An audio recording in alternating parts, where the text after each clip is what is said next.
তত্ত্ব প্রকাশ থেকে এবং এই তত্ত্ব প্রকাশের পাঠের যে অংশটি পাঠ করব সেটা হচ্ছে সাধক, অর্থাৎ কে সাধক হতে পারে, কিভাবে হতে পারে, হওয়ার জন্য তার কি কি প্রয়োজন লাগে, এখানে সব লেখা আছে। আমি করবো তার সঙ্গে চেষ্টা করবো একটু বোঝানো। আপনারা একটু হইচইটা কম হলে ভালো হয়, ঠিক আছে?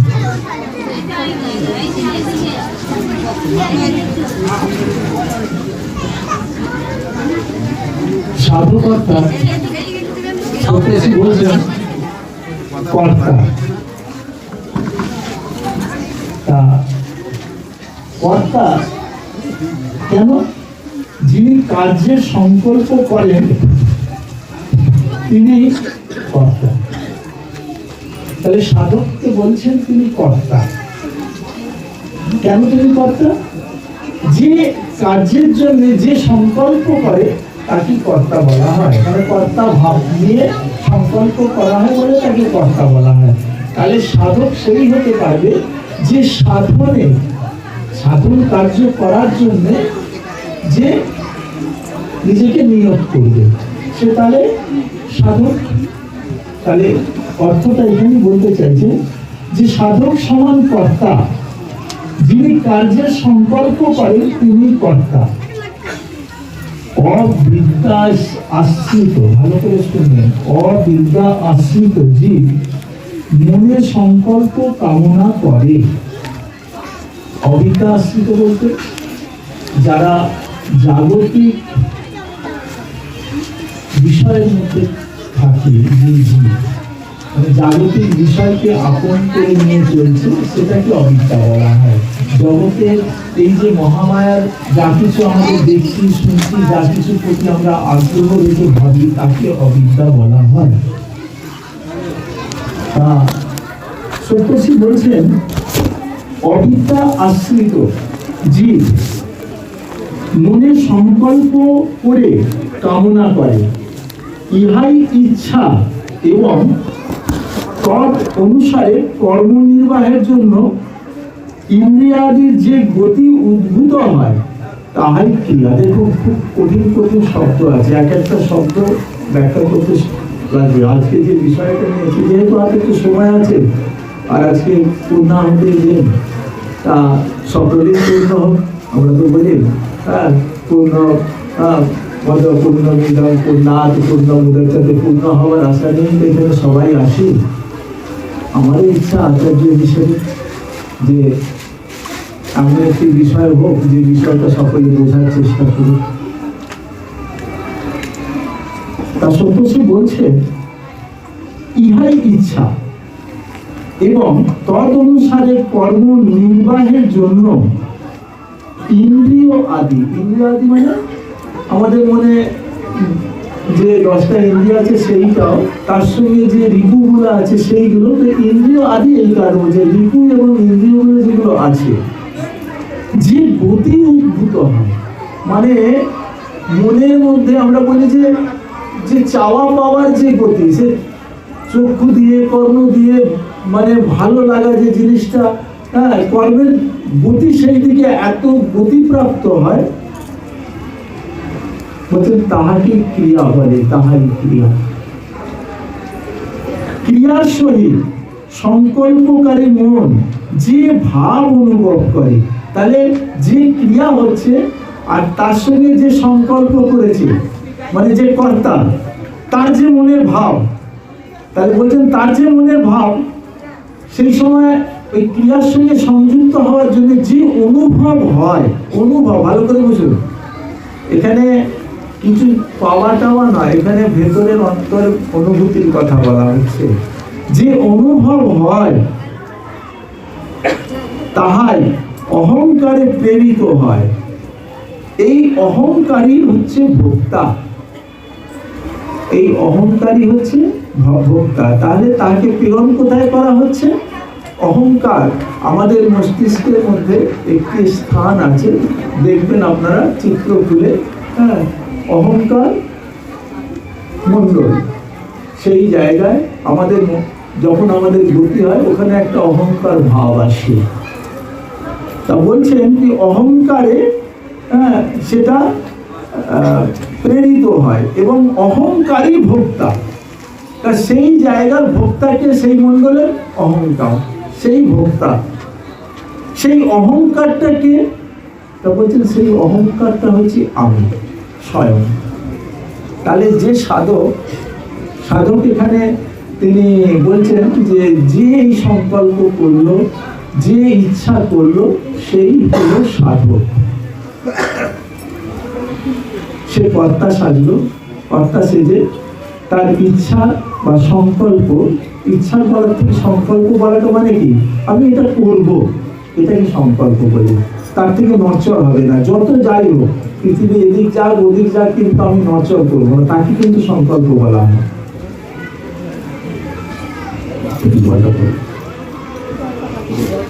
অহংকার কিরকম?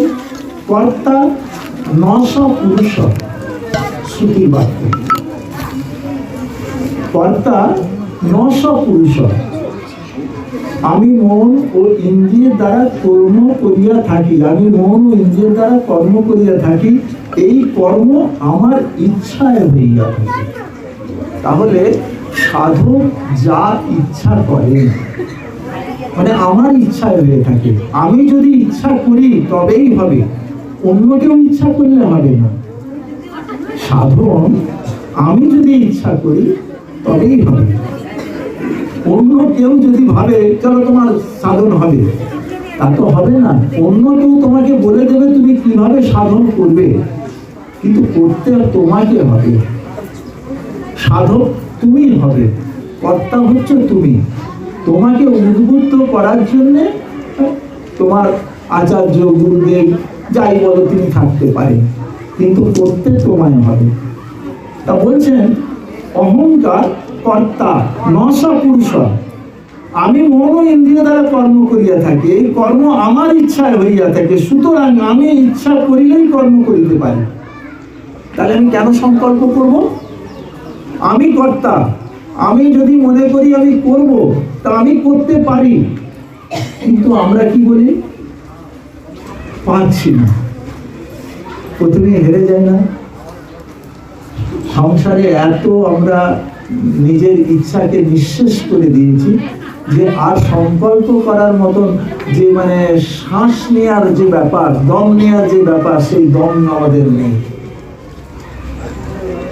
দম চাই, শত কোটি যা কিছু হবে। সাধক যদি কেউ হতে চায় বা সাধক হওয়ার যদি প্রকৃত ইচ্ছা থাকে, তাহলে তাকে সংকল্প করতেই হবে, সংকল্পবদ্ধ তাকে হতেই হবে। কি করতে পারবি? তুমি যেহেতু কর্তা, তুমি করো তবে হবে। এটা হলো প্রথম শর্ত।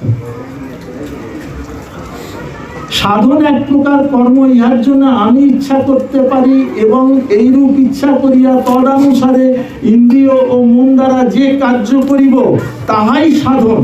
আমি যে কার্যটা করব সে কার্যটাকে সাধন বলা হয়, আর আমি সাধক।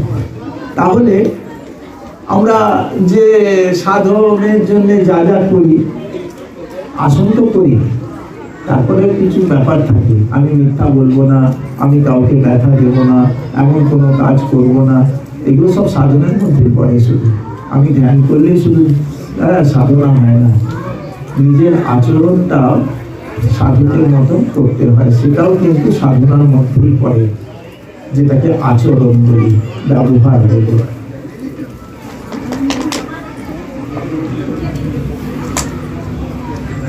এটা আরেকবার পড়ি। এইরূপ ইচ্ছা করিয়া তদনুসারে ইন্দ্রিয় ও মন দ্বারা যে কার্য করিব তাহাই সাধক এবং আমি সাধক। সুতরাং আমি অর্থাৎ ইন্দ্রিয়, মন, অহংকার, বুদ্ধি, চৈতন্য বৈশিষ্ট্য কর্তা মানুষ। এই মানুষই হচ্ছে ইন্দ্রিয়। তার আছে কি কি আছে তার মধ্যে দেখুন, মানে যে আমরা যে জাগ্রত অবস্থা যখন আমরা থাকি তখন আমাদের কি কি অবস্থার মধ্যে আমরা থাকি।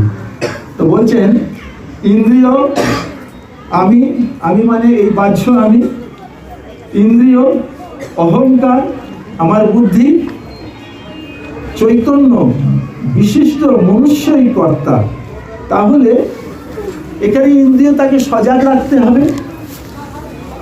যদি সাধক হতে হয় মানে আমার চ্যুত কোথায় হয়ে যাচ্ছে নাকি, আমি কর্তা, তাহলে আমি আমাকে বুঝতে পারবো আমার কোথায় ভুল হচ্ছে, আমি জানতে পারি আমি ভুলটা করি। এবং যারা ঠিক ঠিক ধ্যান করে তাহলে তারা জানে যে তাদের কাছে চোখে ধরা পড়বে আমার এটা ভুল, হয়তো সে করতে পারছে না পরের কথা, কিন্তু ধরা পড়ে, তো তাকে করতে হবে। তা বলছেন সুতরাং আমি অর্থাৎ ইন্দ্রিয়, মন, অহংকার, বুদ্ধি, চৈতন্য বিশিষ্ট মনুষ্যই কর্তা।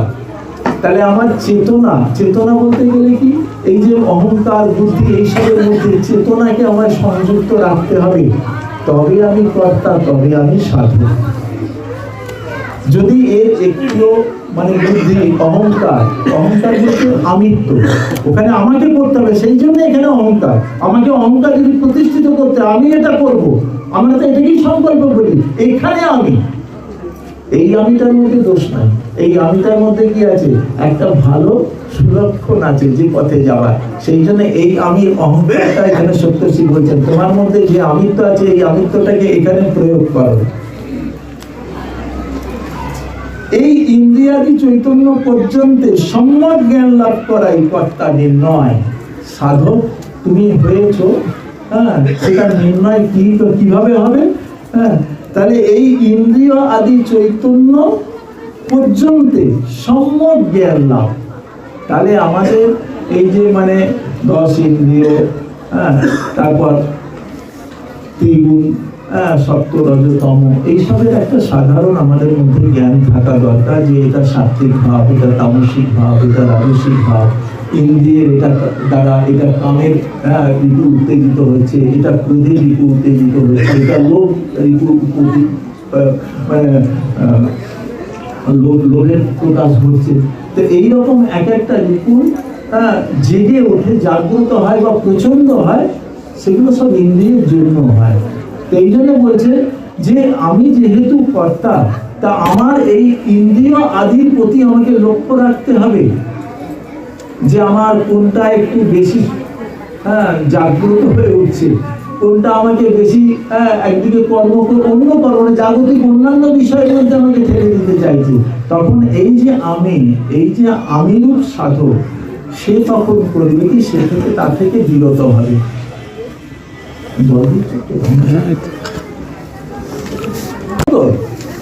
এবার কর্তার পরের অংশ হচ্ছে উদ্দেশ্য।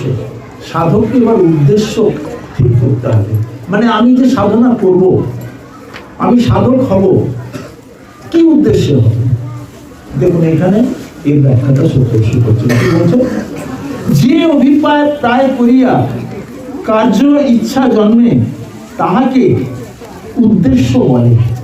তাহলে আমি যে কার্যটা যে কারণে করতে চাইছি, সেই কারণটাকে উদ্দেশ্য বলা হয়, সত্যি বললেন। তারপর কি বলছেন, আমি বহুবিধ পার্থিব কার্য দ্বারা সুখ বা দুঃখ অনুভব করিতেছি, ঈশ্বর প্রণিধানাদি উপাসনা না করিয়া মনুষ্যকে সুখী হইতে দেখিতেছি, ঈশ্বর উপাসককে দুঃখ পাইতে দেখিতেছি, তবে উহা করিব কেন? ভালো করে শুনুন, সত্য সে এখানে প্রশ্ন দিচ্ছেন যে আমি বহুবিধ পার্থিব কার্য দ্বারা সুখ বা দুঃখ অনুভব করিতেছি, মানে জগতের অন্যান্য যে বহুবিধ কার্য আছে তার মধ্যে দিয়ে তো আমি সুখ আর দুঃখ অনুভব করছি। ঈশ্বর পরিধান আদি উপাসনা না করিয়াও, মানে ঈশ্বর প্রাণকে না সেধেও কি করে মানুষ সুখী হচ্ছে সেটাও তো দেখতে পাচ্ছি। ঈশ্বর উপাসককে দুঃখ পাইতেও দেখতে পাচ্ছি, মানে যে সাধক তাকে আমি দুঃখ পেতেও দেখছি, তবে উহা করবো কেন? কেন বলিবেন তুমি ভ্রান্ত, তাই অমন করিতেছ। দেখো নিজেই প্রশ্ন, নিজেই উত্তর। তা বলছেন কি, কেন করবো? তো বলছেন কি, জ্ঞানী বলিবেন তুমি ভ্রান্ত তাই অমন করিতেছ, তুমি পার্থিব এমন কোন কার্যই এমন কোন ভোগী দেখাইতে পারিবে না যাহাতে চিরবিচ্ছিন্ন সুখ আছে, আনন্দ আছে। তাহলে জ্ঞানী কি বলিলেন, তুমি ভ্রান্ত তাই অমন বলছো, তুমি সুখ দুঃখ, তুমি জগতের মাঝে যে সুখটা দুঃখ খুঁজছো, যে কাউকে যাদেরকে সুখী দুঃখী হতে দেখছো, সেই দুঃখটা ক্ষণস্থায়ী, তারা চির সুখী নয়। সেই জন্য জ্ঞানী এখানে সত্যশ্রী জ্ঞানী বলিলেন, জ্ঞানী বলিবেন, কি বলবেন, তুমি ভ্রান্ত তাই অমন বুঝিতেছ, তুমি পার্থিব এমন কোন কার্যই এমন কোন ভোগই দেখাতে পারিবে না, মানে এমন কোন ভোগ নেই যাতে চিরবিচ্ছিন্ন সুখ আছে, আনন্দ আছে। দুঃখের অত্যন্ত নিবৃত্তি ভিন্ন সুখ হইতেই পারে না, তার দুঃখের অত্যন্ত নিবৃত্তি ভিন্ন সুখ হইতেই পারে না। তাহলে আমি যদি দুঃখের অত্যন্ত নিবৃত্তি না করি, তাহলে প্রকৃত যে সুখ সে সুখ হতেই পারে না।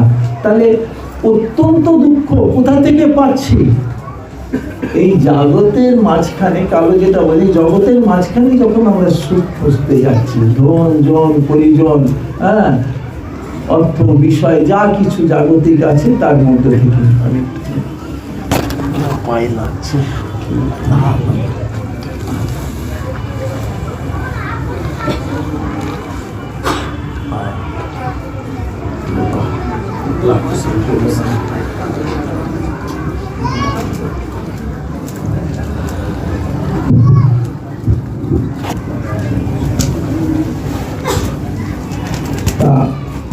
জ্ঞানী বলিবেন তুমি ভ্রান্ত তাই অমন বুঝিতেছ, তুমি পার্থিব এমন কোন কার্যই এমন কোন ভোগই দেখাতে পারিবে না যাহাতে চিরবিচ্ছিন্ন সুখ আছে, আনন্দ আছে।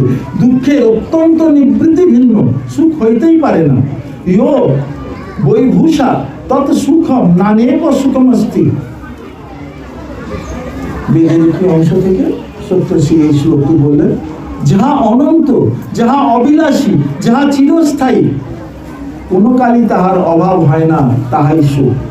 তাহলে সুখ কি, দুঃখ কি? দুঃখ হচ্ছে জগতের মাঝখানে যখন আমি সুখ খুঁজতে যাচ্ছি তখন সেটা দুঃখ। আর সুখ কি? তখন বলছে যাহা অনন্ত, যার অন্ত নেই, যাহা অবিলাসী, যাহা বিলাস নয়, যাহা চিরস্থায়ী, যাহা অস্থায়ী নয়, কোনো কালই যাহার অভাব হয় না, তাহাই সুখ। মানে সকল সময় তাহার প্রতি ভাব বজায় থাকে, তাহাকেই সুখ বলে। যাহা পরিণামী, সীমাবদ্ধ, নশ্বর, যাহাতে সুখ নাই, আনন্দ আছে, যাহা সুনিশ্চিত এবং এক, তাহাই অমৃত। তাহলে যাহাই পরিণামী, পরিণামী বলতে গেলে যে তোমাকে প্রকৃত পৌঁছে দিতে পারবে প্রকৃত স্থানে, জায়গায়, বাদ বাকি যা কিছু আছে, মানে আনন্দ স্থলে বা সুখের স্থলে যে পৌঁছে দিতে পারে, তাহাই পরিণামী। তা যাহা কিছু পরিণামী, সীমাবদ্ধ, নশ্বর, যাহাতে সুখ নাই, আনন্দ নাই, সীমাবদ্ধ, নশ্বর, যাহাতে সুখ নাই, আনন্দ নাই, যাহা সুনিশ্চিত এবং এক, তাহাই অমৃত। তাহলে এই যখন অবস্থা হবে, পরিণামী অবস্থাতে যখন সাধক বলছেন তুমি যখন যাবে, সেখানে কিন্তু সুখ পাবে না, আনন্দও পাবে না। সেটা কি? সেটা নিশ্চিত ভাবে তাহা অমৃত। আর তাহলে আমরা যে জিনিসটার প্রতি আমরা আগ্রহী হচ্ছি, সেই জিনিসটা হচ্ছে কি অমৃত। মানে যেখানে আমার মৃত্যু ভয় নাই, আমাদের যা কিছু মৃত্যু ভয়ের জন্যই আমাদের যা কিছু, তা যেখানে আমি অমৃত হব, অমৃত হব, মানে আমি মরি না। অমৃত কখন হবে?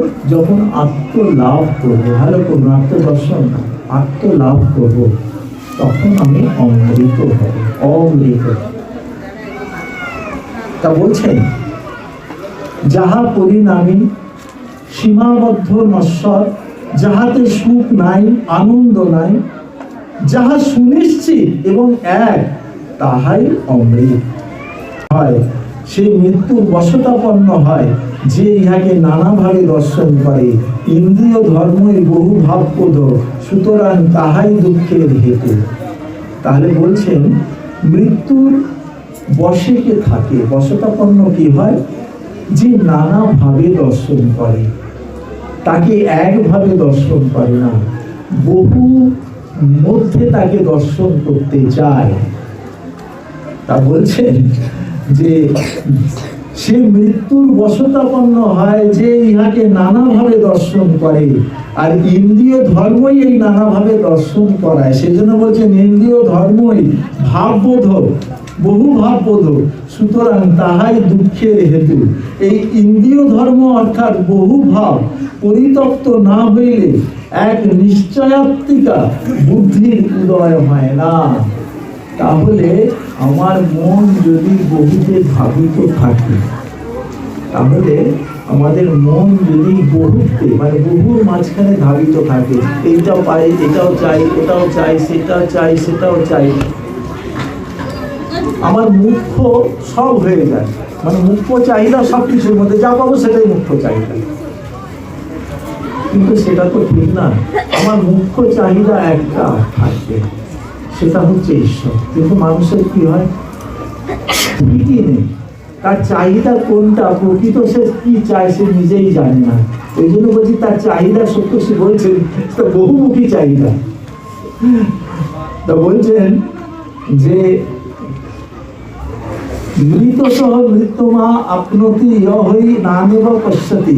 সে মৃত্যুর বশতাপন্ন হয় যে ইহাকে নানাভাবে দর্শন করে। ইন্দ্রিয় ধর্মই বহু ভাববোধ। তাহলে ইন্দ্রিয় ধর্ম হলে মানে আমাদের চোখ, কান, নাক, হাত, পা যা কিছু এগুলো করছে, লিঙ্গ, উপস্থ যা কিছু আছে, এগুলো সবই হচ্ছে কি বহু ধর্ম ভাববোধ। সুতরাং তাহাই দুঃখের হেতু।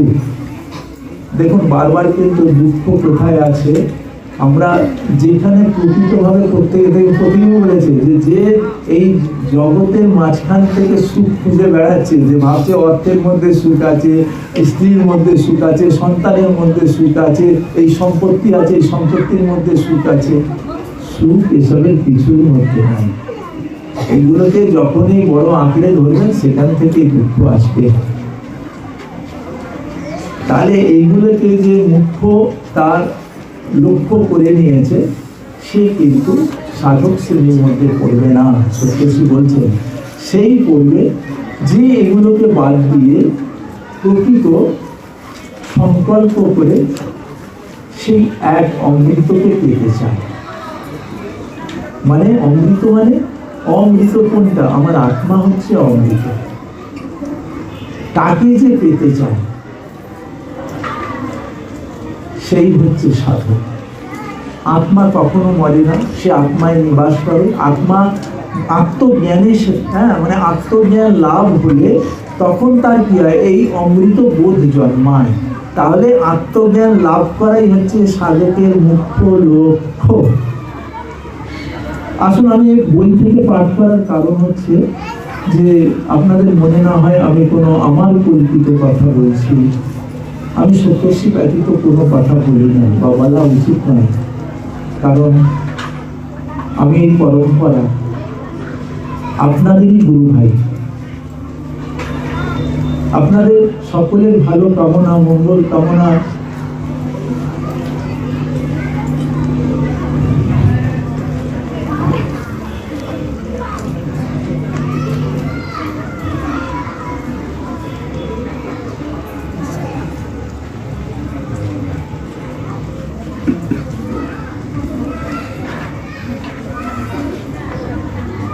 তারপর বলছেন যে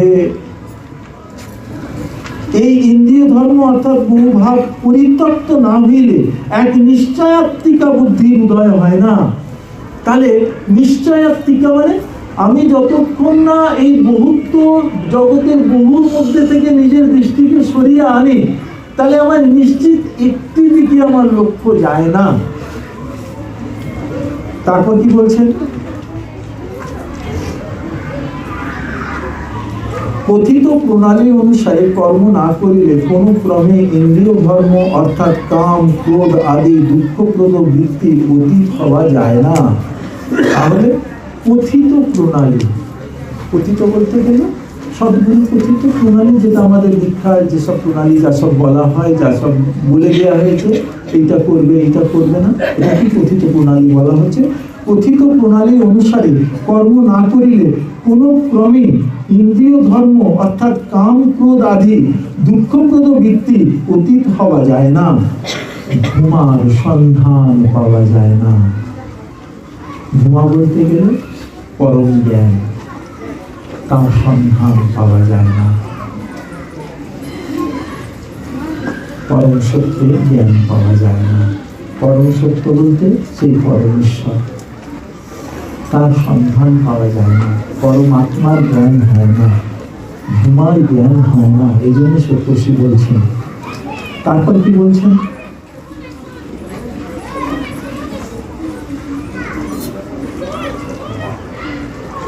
দুঃখ কেহই চায় না, আর দুঃখ নিবৃত্তি করিতে হইলেই দুঃখাতীত পদার্থের জন্য চেষ্টা করিতে হইবে, এবং এই দুঃখ নিবৃত্তি সাধনার উদ্দেশ্য।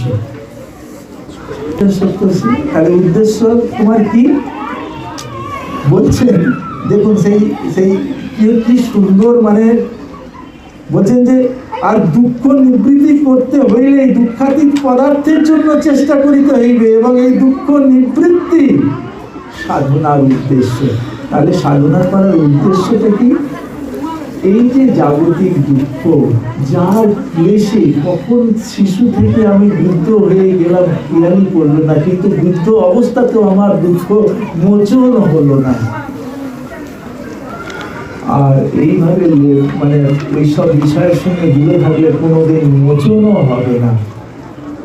মোচন যদি করতে হয় তাহলে ওই বিষয় থেকে সরে আসতে হবে, ওই বিষয় থেকে মোচন করতে হবে নিজেকে, বাঁধন ছিঁড়তে হবে নিজেকে। হ্যাঁ, সব থাকবে। বাঁধন বলতে গেলে একটা কথা, যে অনেকে ভাবে যে সবকিছু ছেড়ে দেয়া না। আমি তার আগে বললাম কি, তুমি বহু দিকে ধাবিত হচ্ছে, তোমার মুখ্য লক্ষ্য বলে কিছু নাই। তোমার লক্ষ্য একটা মুখ্য, যার জন্য তুমি সবকিছু ত্যাগ করে দিতে পারো, এমন একটা মুখ্য লক্ষ্য। তোমাকে কিছু ছাড়তে হবে না। কিন্তু যখন মুখ্য লক্ষ্য তোমার সাধনা এবং দুঃখ নিবৃত্তি হবে, কে দুঃখ চায়? কেউ চায় না। তাহলে যখন দুঃখ যদি চায় না, তাহলে আমার কেন মুখ্য লক্ষ্য? সেই আধ্যাত্মিক পথের সেই কথিত অনুশীলন হবে না, সেই অভ্যাস হবে না। সত্য সেটাই বলতে চাইছেন, কেন আমি সেই অভ্যাসটা করবো না? দুঃখ তো সবাই ছাড়তে চায়। তাহলে তুমি অভ্যাস করলে তোমাকে কাউকে ছাড়তে হবে না। তো তুমি চান, খাওয়া দাওয়া নেওয়া, তুমি ওইগুলো সব আগে করো, কিন্তু এটার বেলাতে শরীর বইছে না, কি করে করবো? সারাদিন কাজ কর্ম করে ক্লান্ত, বক বক করে ক্লান্ত। মেয়েরা তো মানে কি গল্প করে করেই ক্লান্ত, আর ছেলেরা টাকার খোঁজে, বিষয়ের খোঁজেই ক্লান্ত, সে সুখের খোঁজেই ক্লান্ত। এইভাবে ক্লান্ত হলে তো সে তো মানে সে বলছে আমি কি করে করবো? করতে গেলে তোমাকে অন্যগুলো হবে, কিন্তু আগে এটা হবে। এইটা হলো সংকল্প। প্রথমে যে সংকল্পের কথা সপ্তর্ষি বললেন, তুমি কর্তা, তুমি সংকল্প তোমাকে করতে হবে। তোমাকে আমি করব এইরকম ভাবতে হবে না। পাঠ করে এর অর্থ উদ্ঘাটন করা বড় কঠিন, খুব কঠিন কঠিন শব্দ প্রয়োগ আছে। আমি চেষ্টা করছি যতখানি এই ভাবটা, যে ভাবটা আমি ফিল করতে পারছি, আমি ঠিক সেইভাবে বোঝাতে পারছি না। কারণ মানে আমার যেখান থেকে সেই জিনিসটা আসছে, আস্তে আস্তে সেই জিনিসটা মানে সেইভাবে ব্যক্ত হয় না। যে উপলব্ধি, যে অনুভব, যে জিনিসটা আমি বুঝেছি একটা সুন্দর জিনিস, তা সুন্দরের ব্যাখ্যাটা করতে গেলে কিভাবে করতে হবে তা এইরকম সেই রকম করে বলতে হচ্ছে, এটাও আমাকে সেই রকম বলতে হচ্ছে আর কি। তবে বোঝার একটা মোটামুটি অনুমান, কিন্তু আমি বুঝতে পারছি। এবার আপনারা কতখানি আপনাদের বোঝাতে পারছি আমি জানি না, তবু চেষ্টা করছি।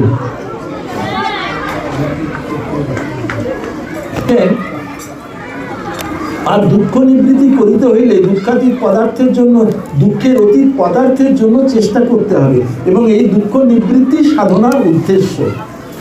পূর্বে বলিয়াছি, সুরত সর্বাধিপতি ধাম হইতে ক্রমশ কারণ সূক্ষ্মস্থল রচনাসমূহ দ্বারা যেমন সমস্ত মণ্ডল গঠন করিয়া তন্মধ্যগত সুরত নিজ নিজ মণ্ডলের রচনা অনুযায়ী স্বভাবও তেমনভাবে প্রাপ্ত হইয়াছেন। পিণ্ড দেশস্থ সুরত জীব অবিদ্যাশ্রিত, এই অবিদ্যা দেশ হইতে সুরতকে মুক্ত দেশে প্রেরণ করাই সাধনার উদ্দেশ্য। বদ্ধ দেশে দুঃখ, মুক্ত দেশে দুঃখের নিবৃত্তি ও আনন্দ ছিল বিদ্যমান। আমি পাঠ করলাম, আপনারা বুঝলেন না, বুঝতে পারবেন না, শব্দগুলো বড় কঠিন। তা আসল বোঝাই আপনাদেরকে, বোঝার চেষ্টা করুন।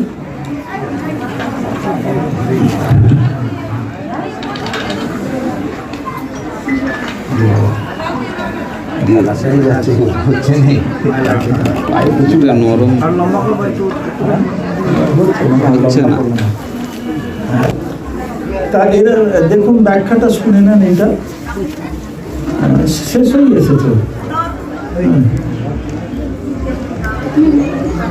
পূর্বে বলিয়াছি সুরত, সুরত বলতে আমরা সুরত বলি আমার চেতন শক্তিকে, মনকে নয়, কিন্তু ভালো করে বুঝবো, মনের ঊর্ধ্বে যে থাকে, যাকে আমরা আবার প্রাণ বলি।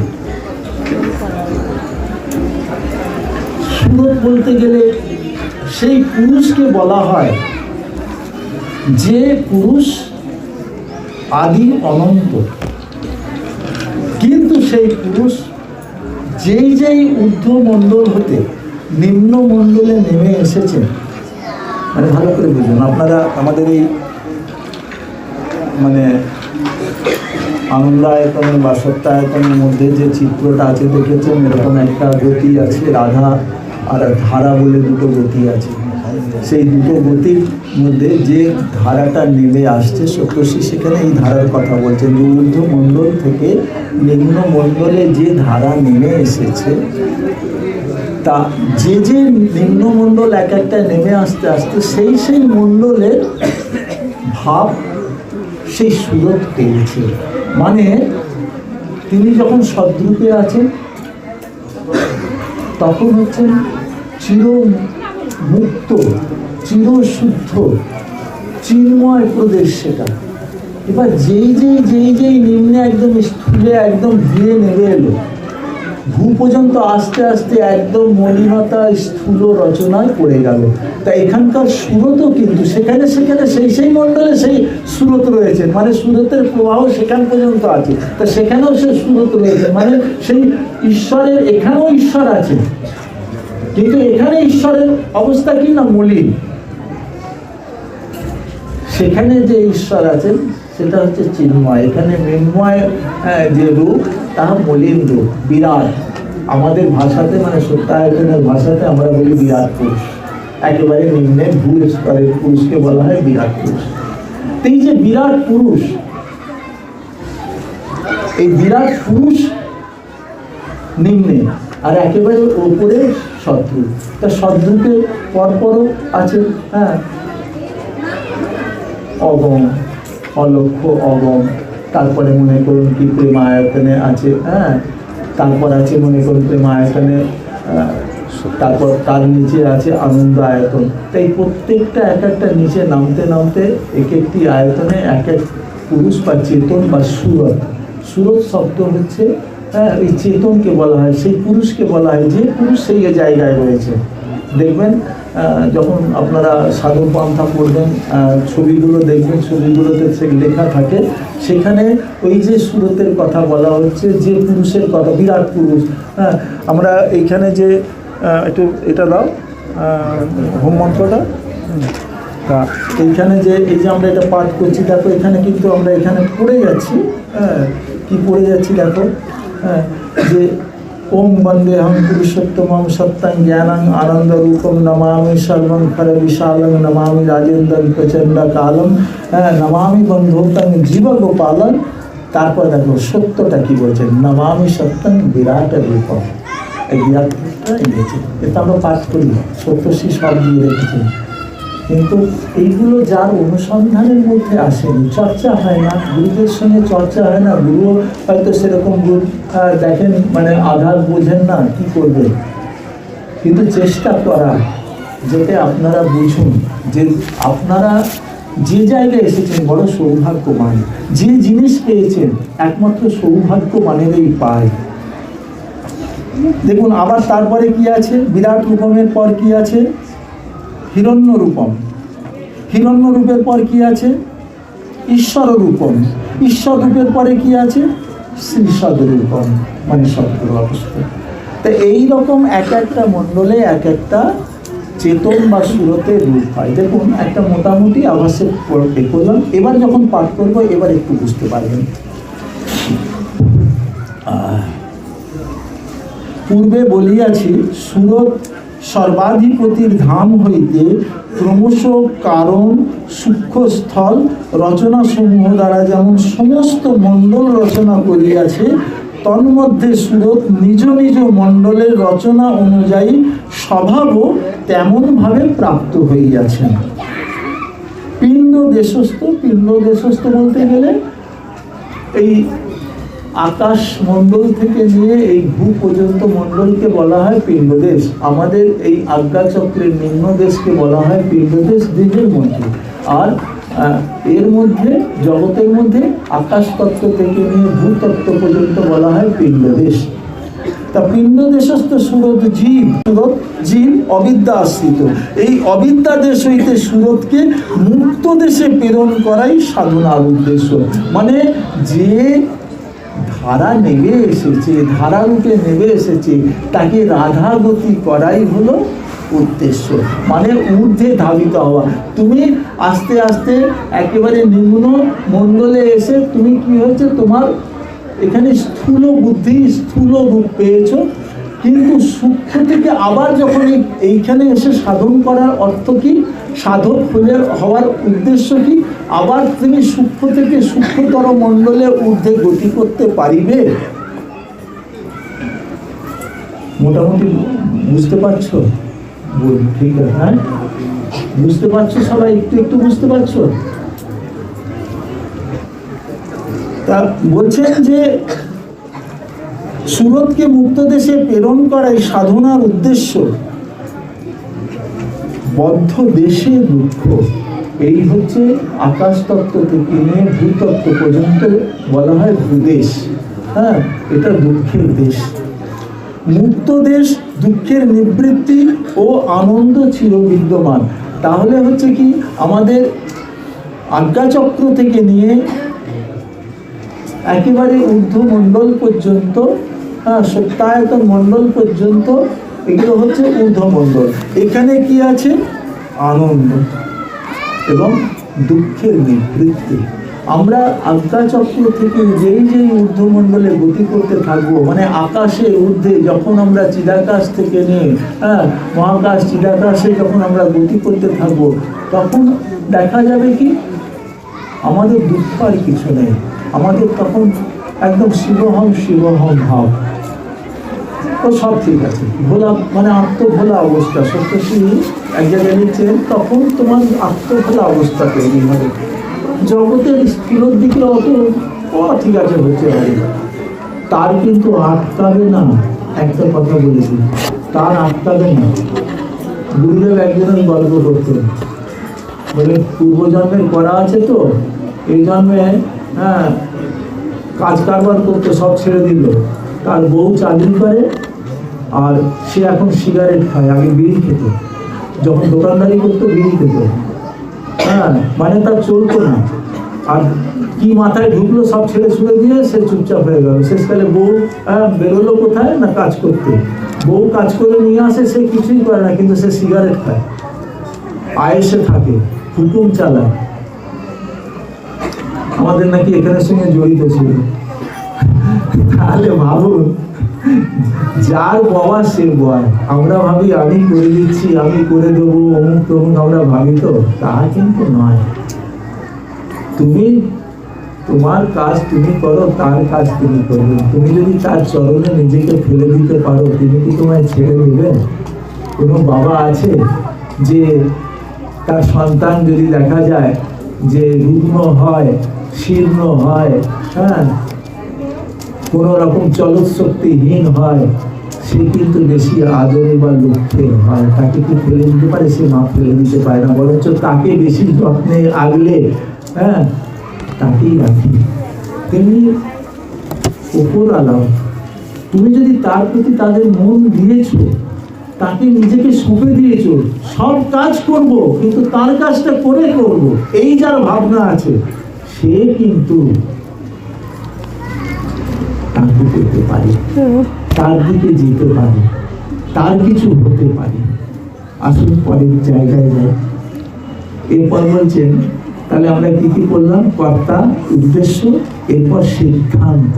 মানে একটা বিষয় আমার কাছে এলো, আমি সেটাকে মন্থন করলাম, হ্যাঁ, ভাবলাম, কালকে যেটা বলছিলাম ভাবতে হবে, হ্যাঁ, এবার মন্থন করার পর কি হলো?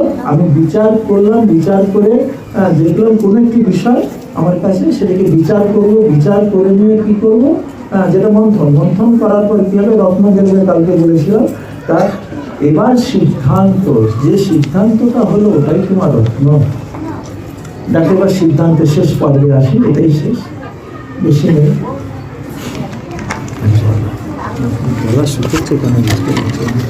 গরম আছে, এতটা হিট আছে। তোমার হোমিওপ্যাথি কিছু আছে নাকি? ফাইটটা লাগা দেবো, ফাইটটা লাগা দেবো, যা থাকে মানে বয়স দিচ্ছি।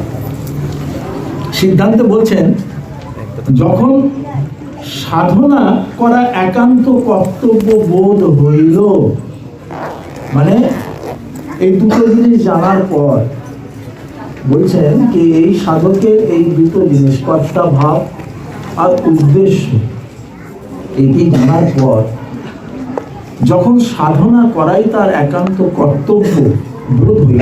তাহলে কর্তব্য মানে আমরা সংসার ধর্মের কর্তব্য পালন করছি, সংসার জাগতিক কর্তব্য করছি, কিন্তু যখন সাধনা করাটা কর্তব্য বোধে এলো, কারণ আমি সব করি কিন্তু তাকে ডাকার বেলা কি আমার সময় হয় না, যেটা আমরা শুনে থাকি।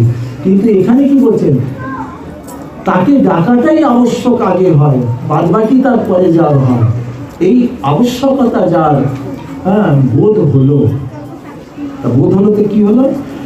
পার্থিব বিষয়সমূহ দুঃখ জনকে বোধ হইল, পার্থিব বিষয়সমূহ দুঃখজনকে বোধ হইল এবং নিরবচ্ছিন্ন আনন্দ লাভ করাই উদ্দেশ্য বলিয়া নির্ণীত হইল। দেব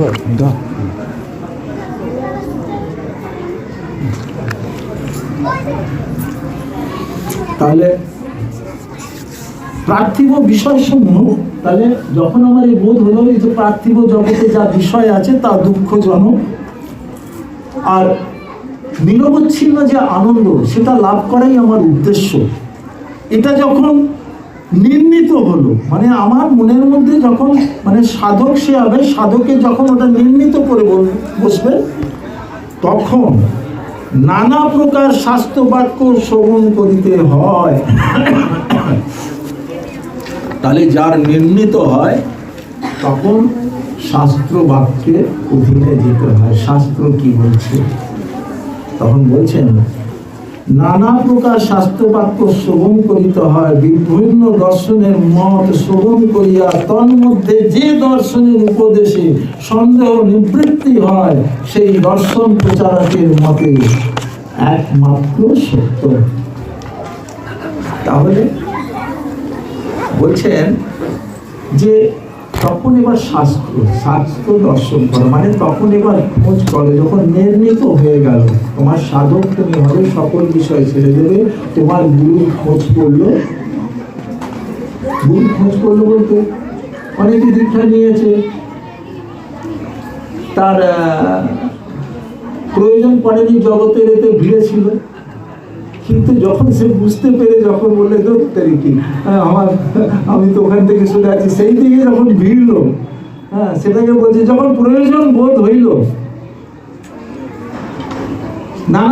নানান শাস্ত্র বাক্য শ্রবণ করিতে হয়, বিভিন্ন দর্শনের মত শ্রবণ করিয়া তন্মধ্যে যে দর্শনের উপদেশে সন্দেহ নিবৃত্তি হইল, যে গুরুর উপদেশ পেয়ে, যে দর্শন পেয়ে, যে শ্রুতি বাক্যে আমার ভ্রম মিটে গেল, যার দ্বারা মিটল, দর্শন প্রচারকের মতে সেই একমাত্র সত্য। মনের এই প্রকার দৃঢ়তার নামই সিদ্ধান্ত। মানে তুমি যাহার মধ্যে সেই জিনিসটা খুঁজে পেলে, সে আর যাকে খোঁজার জন্য তুমি বেরিয়েছ সে, তার মধ্যে কোনো ভিন্নতা রইল না। মানে জ্ঞানী আর ঈশ্বর, তাহলে এই দুইয়ের মধ্যেই সত্য। তখন সত্য সে কি বলছে যে তখন নানা প্রকার শাস্ত্র বাক্য শ্রবণ করিতে হয়, বিভিন্ন দর্শনের মত শ্রবণ করিয়া তন্মধ্যে যে দর্শনের উপদেশে দর্শনের সন্দেহ নিবৃত্তি হয়, সেই দর্শন প্রচারকের মতে একমাত্র সত্য। তাহলে যেখানে আমার নিবৃত্তি হলো সেখানে আমার সত্য। তাই যার মধ্যে দিয়ে আমার সাধনের একটা ব্যাপার হচ্ছে কি, আমার সাধনের কি জিনিসের আগ্রহী জন্মায়নি। যেমন একটা বিষয় সম্পত্তি কিনতে গেলে আমরা কি করি, তার পুঙ্খানুপুঙ্খ খবর নেই, জানি। একটা বাড়িতে মেয়ে ছেলে নিয়ে আসতে হলে কি করি, পুঙ্খানুপুঙ্খ তার খবর নেই। একটা মেয়ে ছেলে দেওয়ার আগে সেই ঘরের পুঙ্খানুপুঙ্খ খবর নেই। ঠিক তেমনি সাধনের সময় হয় কি, যদি প্রকৃত সে সাধক শ্রেণীর হয়, তখন সে চারিদিকে ছুটতে থাকে কিসে, তার মনের জিজ্ঞাসা মেটাবার জন্য। সে যে প্রাণটা, সে যেখানে প্রীত হয়, সন্তুষ্ট হয়, তৃপ্ত হয়, সেটাকেই সে ভগবান বলে তাকে স্বীকার করে না, তাকেই পরম গুরু বলে স্বীকার করে না, তার মধ্যেই ভগবানকে দর্শন করে। ভগবানের আর ঈশ্বরের মধ্যে কোনো তফাৎ থাকে না, এটাই হলো বিশ্বাসের যোগ। এরপর সপ্তর্ষি সেটাই বলছেন, মনের এই প্রকার দৃঢ়তার নামই সিদ্ধান্ত। সিদ্ধান্ত হইয়া গেলে প্রকৃত বিশ্বাস জন্মে। এই বিষয়ে সত্যাশ্রয়ী পক্ষে সত্যায়তন প্রচারিত বাণী গুরুর উপদেশে সিদ্ধান্ত বাক্য। আর এটা ব্যাখ্যা করবেন, এটা আপনারা ঠিক করেন। শেষ।